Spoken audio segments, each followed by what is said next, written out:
Well, it's a stock market turmoil routine.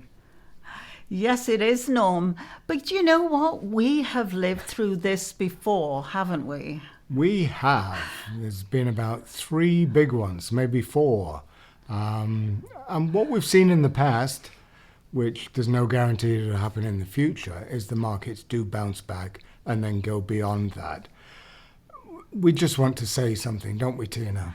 Yes, we are not financial advisors, and you should seek help from licensed financial professionals because we are just telling the story of what's happening to us. Yep, we're just Norm and Tina. Yeah. Don't take financial advice from us. So, major markets had a massive 1 and 2 day loss. We're not going to go into the reasons why. No. It's a fact. The markets did crash. It's been one of the largest 1 day drops in the last few years, down about 11%, S&P 500. Do we sell or do we buy? That's the question. It is, Norm, but you know what? Just remember, I always say to Norm, we don't lose any money unless we sell. So even if things are going up and down, we don't actually physically lose the money, do we? No, and it's human nature when you see the markets crashing to sell. You're trying to preserve your capital, trying to get out to mitigate losses. But that's probably the worst reason to sell. Most investors, retail investors like us, tend to buy high and sell low. And that's really the totally wrong way to do it. So we've learned over the years to view pullbacks as an opportunity to buy good companies at discount prices. So this is what we're doing. And, you know, one of the things that we really like is dividend stocks, isn't it, Norm? That is kind of one of our favorites. They pay you for waiting. So Yes, you they get do. you get your dividends monthly or quarterly, depending on the type of stock it is or fund. But we hold cash and we're roughly 50-50 cash and equities. And part of the reason of holding cash is so that when things go wrong in the market or when a company has a disastrous quarter and their stocks get beaten up, we can go in there and buy them at discount. And we do this all the time. But primarily, as Tina said, we buy dividend stocks. We do have some that are not dividend stocks, and we got a little story about one of them, which is probably our favorite shopping channel. Oh, I love this story. This has to be about our Amazon stocks, Norm, hey? It is, Tina. So we did buy some of these actually on a pullback. It probably was about a year ago. And we actually paid around 129 for it, which we thought was an awesome deal, wasn't it? Yep. And because we all keep shopping there like everybody else does, and it went up. And watching the TV, Tina, on Amazon Prime. Oh, yeah, that's true. And all our neighbors are shopping there all the time. It just kept going up and up. And it actually went to a high of $242. And we thought, wow, we're in the money. We were making some really, really good money on that. And we modestly just bought 50 shares at 129.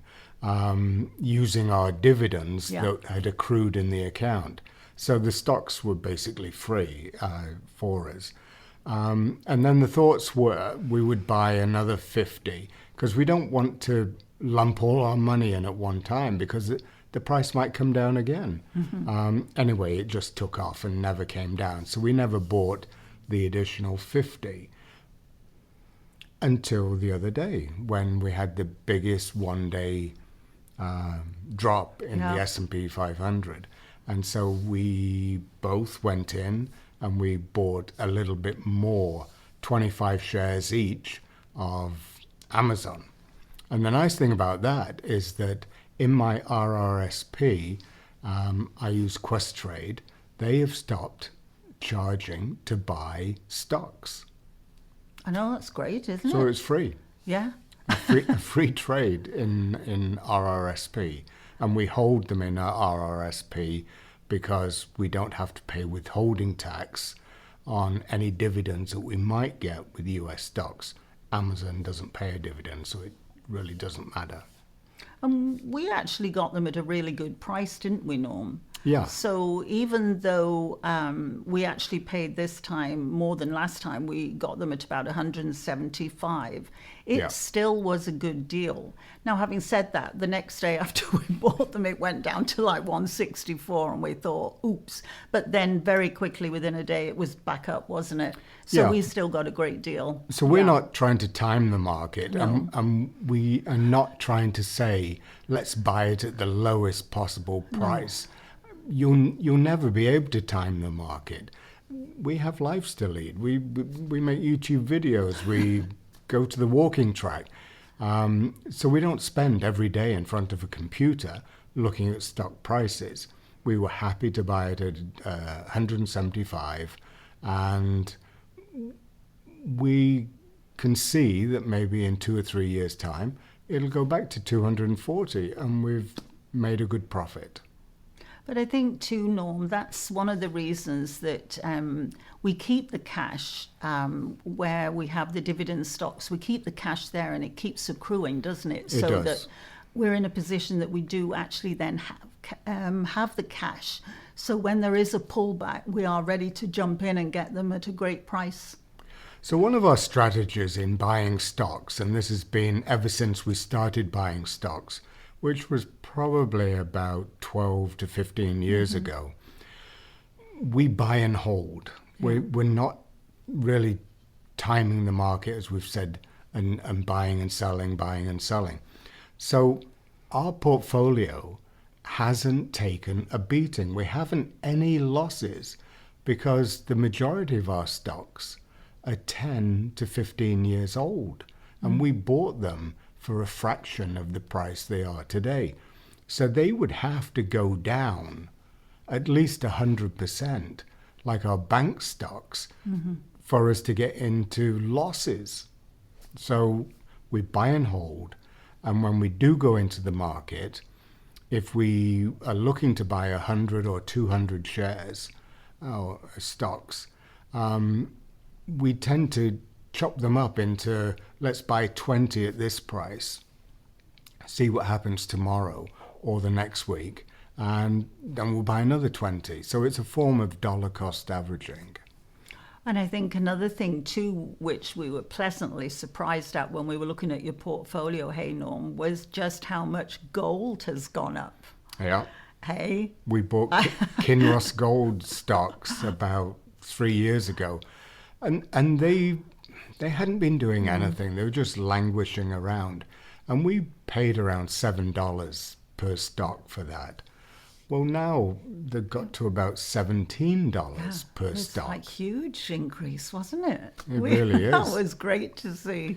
So there are phrases in the stock market, and one of them I think came from the book Swimming with Sharks, is that when there's blood in the water, meaning a metaphor for stock prices crashing, that's where people come and start buying to make profits. And you can make a lot of money in a stock market correction, but you do have to be careful. You have to buy quality stocks and don't go crazy on them. This stock market dip might be like this for quite a time because of the tariffs and whatever is going on in the world trade. So be prepared that you're going to be holding for a while. And we've got another 10 years to go. We still need to make money. And we are confident that even with these Chinese tariffs affecting Amazon, Amazon is still a good, solid, well-managed company. And we should see their stock price come back to previous levels. Yeah, and then we'll be making lots more money, won't we, Norm? Fingers crossed. And we like that. So we hope everybody's keeping well. And staying safe. And until the next time, Bye-bye. bye-bye.